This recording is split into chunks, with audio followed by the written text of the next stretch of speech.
Hello friends, இன்றைக்கி நம்ம சேனலில் போட்டிருக்கிறது பிரெட் வச்சு செஞ்ச ஒரு ஐஸ் கேக்குங்க. ரொம்ப டேஸ்ட்டாக இருக்கும். நீங்கள் ஒரு முறை ட்ரை பண்ணி பாருங்கள். யாருமே நம்ப மாட்டாங்க பிரெட்டில் செஞ்சுருக்கீங்கன்னு. அவ்வளோ டேஸ்ட்டாக இருக்கும். கிட்டத்தட்ட உங்களுக்கு ஒயிட் ஃபாரஸ்ட் கேக்கோட ஒரு 50% அந்த மாதிரி வருங்க. ஒரு முறை ட்ரை பண்ணி பாருங்கள். பிடிச்சிருந்தா நம்ம சேனலை சப்ஸ்கிரைப் பண்ணிக்கோங்க. இதுக்கு நான் இப்போ ஒரு 6 ஸ்லைஸ் ப்ரெட்டை எடுத்து இந்த மாதிரி ஸ்கொயர் ஷேப்பில் கட் பண்ணி வச்சுருக்கேன். இப்போ அதோட ஓரங்கள்லாம் நீங்கள் தனியாக எடுத்து வச்சுருங்க. இதை நம்ம அப்புறமா மிக்சியில் பிடிச்சிக்கிட்டிங்கன்னா உங்களுக்கு பிரெட் க்ரம்ஸ் கிடச்சிரும். நம்ம வேறு ஏதாவது ஐட்டம் செய்கிறதுக்கு அதை யூஸ் பண்ணிக்கலாம். அது ஒரு சைடு எடுத்து வச்சுருங்க. இப்போ நான் ஒரு 3 டீஸ்பூன் சர்க்கரை போட்டு கொஞ்சமாக தண்ணி போட்டு நம்ம தண்ணி உங்களுக்கு ஒரு 50 ml தண்ணி ஊற்றினா போதும். சர்க்கரை பாகா ஆகணுங்கிற அவசியம் இல்லை. இதுக்கு கம்பி பதமும் தேவையில்லை, பிசுக்கு பதமும் தேவையில்லைங்க. அதுக்கு முந்தின ஸ்டேஜ்லேயே சும்மா சர்க்கரை கரைஞ்சிட்டு ஒரு 2-3 கொதி வந்துச்சுன்னா போதும். நீங்கள் அதை எடுத்து வச்சுக்கோங்க. இது நம்ம அப்போ தான் உங்களுக்கு அந்த ப்ரெட்டுங்கிறது இல்லாமல் கேக்கு மாதிரி நல்லா சாஃப்டாக இருக்கும். அதுக்கு தான் இந்த ஸ்டெப்பு செய்கிறோம். இதுக்கு நெக்ஸ்ட்டு பார்த்தீங்க அப்படின்னாக்கா இதை நீங்கள் ஒரு டம்ளரில் எடுத்து வச்சுக்கோங்க தனியாக. இதுவும் ஆறி இருக்கணுங்க. எல்லாமே நம்ம ஆற வச்சிடணும் செஞ்சுட்டு.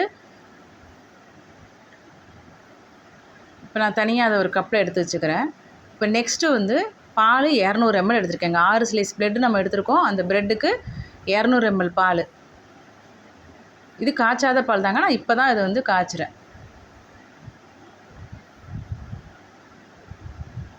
பால் காய்ஞ்சி பொங்கி வர டயத்தில் நம்ம ஒரு 2-3 டீஸ்பூன் கார்ன்ஃப்ளவர் மாவு எடுத்து கரைச்சி வச்சுக்கோங்க. பாலோ இல்லை தண்ணியிலையோ கூட போட்டு நம்ம எதில் வேணாலும் மிக்ஸ் பண்ணிக்கலாம்.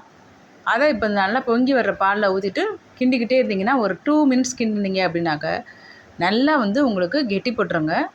நல்லா பளபளன்னு வரும். அதான் வெந்ததுக்கான இது கன்சிஸ்டன்சி. வெந்துருச்சுன்னு நீங்கள் தெரிஞ்சுக்கலாம். நல்லா ஷைனிங்காக இருக்கும். அவ்வளோதான். இப்போ உங்களுக்கு கார்ன்ஃப்ளவர் போட்டதுக்கப்புறம் வெந்துருச்சுங்க. இந்த ஸ்டேஜில் நம்ம ஒரு 5 டீஸ்பூன் சர்க்கரை நான் ஆட் பண்ணியிருக்கேன். இதையும் போட்டு மிக்ஸ் பண்ணிக்கோங்க. இப்போ நான் ஃப்ளேவரிங் ஏஜென்ட்டாக இதில் நான் வெனிலா எசன்ஸ் போடுறேன் 1 டீஸ்பூன். உங்களுக்கு இது இல்லை வீட்டில் அப்படின்னாக்கா நம்ம கவலைப்பட தேவையில்லைங்க. ஏலக்காய் பொடியே போட்டுக்கிட்டால் போதுமானது. அதை போட்டதுக்கப்புறம் ஒரு 2-3 கொதி வந்ததுக்கப்புறமா நீங்கள் இறக்கி வச்சுருங்க. அதுவும் நல்லா ஆறிடணுங்க. இப்போ நான் இதுக்கு கிளாஸ் பவுல்லாம் எடுக்கல. ஏற்கனவே டேட்ஸ் வாங்கின ஒரு பாக்ஸே இருந்தது. அதையே யூஸ் பண்ணிக்கிட்டேங்க. ரொம்ப நம்ம வீட்டில் இருக்கிற பொருளே வச்சு செய்யணுங்கிறதுக்காக தான் நான் உங்களுக்கு இந்த மாதிரி செஞ்சு காட்டுறேன். இப்போ இதை இந்த பாக்ஸுக்கு ஏற்ற மாதிரி நான் 3 ஸ்லைஸஸாக கட் பண்ணிட்டேன் ஸ்கொயர் ஷேப்பில். ஃபஸ்ட்டு ஒரு இது அரேஞ்ச் பண்ணிட்டீங்க அப்படின்னாக்க நெக்ஸ்ட் அதுக்கு மேலே நம்ம சக்கரை தண்ணி வச்சுருந்தோம் இல்லைங்க, அதை போட்டுக்குங்க. இதுதான் அந்த கேக் மாதிரி உங்களுக்கு அதை மாற்றி கொடுக்கும். நல்லா சாஃப்டாக ஆகும். ப்ரெட்டுமே பேக்கெட் நீங்கள் புதுசாக வாங்கினதா பார்த்து செய்யுங்க. ரொம்ப பழசாயிடுச்சுன்னா அது ஒரு மாதிரி நல்லா இருக்காது டேஸ்ட் அந்த அளவுக்கு. இப்போ அதுக்கப்புறம் இந்த லேயர் ஒன்று போட்டுக்கோங்க, க்ரீம் லேயர். இது உங்கள் வீட்டில் ஒரு வேளை கஸ்டர்ட் பவுடர்லாம் நீங்கள் வச்சுருப்பீங்க அப்படின்னாக்கா நீங்கள் அதை கூட போட்டு இந்த க்ரீம் ரெடி பண்ணிக்கலாம். இதே மாதிரி உங்களுக்கு எத்தனை லேயர்ஸ் வேணுமோ அந்த அளவுக்கு நீங்கள் செட் பண்ணிவிடுங்க.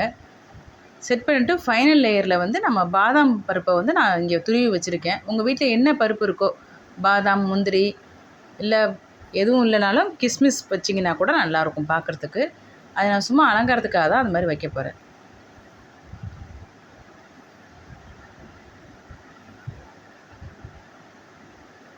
இது நம்ம சில்லுன்னு சர்வ் பண்ணுறதுக்கு ரொம்ப நல்லாயிருக்குங்க. இப்போ ஒருவேளை யாராவது கெஸ்ட்டு வரப்போகிறோம் அப்படிங்கிறத முதலே உங்களுக்கு இன்ஃபார்ம் பண்ணியிருப்பாங்களா, நமக்கு ஏற்கனவே தெரியும். அப்போ நம்ம ஈஸியாக இருக்கணுங்கிறதுக்காக ஏதாவது ஒரு டெசர்ட் ஐட்டம் செய்யணும் அப்படின்னு ஒரு இது உங்கள் மனசில் ஐடியா இருக்கும்ல, அந்த மாதிரி டயத்தில் கூட நீங்கள் இது மொதல் நாள் நைட்டே செஞ்சுட்டு ஃப்ரிட்ஜில் வச்சுட்டிங்க அப்படின்னாக்க நம்ம அதை லஞ்சு சாப்பிட்டதுக்கப்புறம் டெசர்ட்டாக கொடுக்க அது ரொம்ப ஈஸியாக இருக்குங்க. இது ஃப்ரீசரில் வைக்கக்கூடாது. இப்போ நான் வீடியோ எடுத்துகிட்டு இருக்கிறதுக்காக நான் இப்போ உங்களுக்கு நான் ஃப்ரீசரில் வச்சு காமிக்கிறேன். இது சில்லுன்னு சர்வ் பண்ணிங்கன்னா ரொம்ப டேஸ்ட்டாக இருக்குங்க. நார்மலாக கீழே தான் நீங்கள் வைக்கணும். நீங்கள் எவ்வளோ நேரம் ஃப்ரிட்ஜில் வச்சுருந்தாலுமே தப்பு கிடையாதுங்க. ரொம்ப டேஸ்ட்டாக இருக்கும். ஒரு முறை செஞ்சு பாருங்கள். பிடிச்சிருந்தா நம்ம சேனலை சப்ஸ்கிரைப் பண்ணிக்கோங்க, லைக் பண்ணுங்கள், ஷேர் பண்ணுங்கள். இந்த மாதிரியான ரெசிபிஸ் எல்லாமே நம்ம சேனலில் ஒன்று ஒன்றா போட்டுருக்கோங்க. ப்ளீஸ் சப்போர்ட் பண்ணுங்கள். பாய்.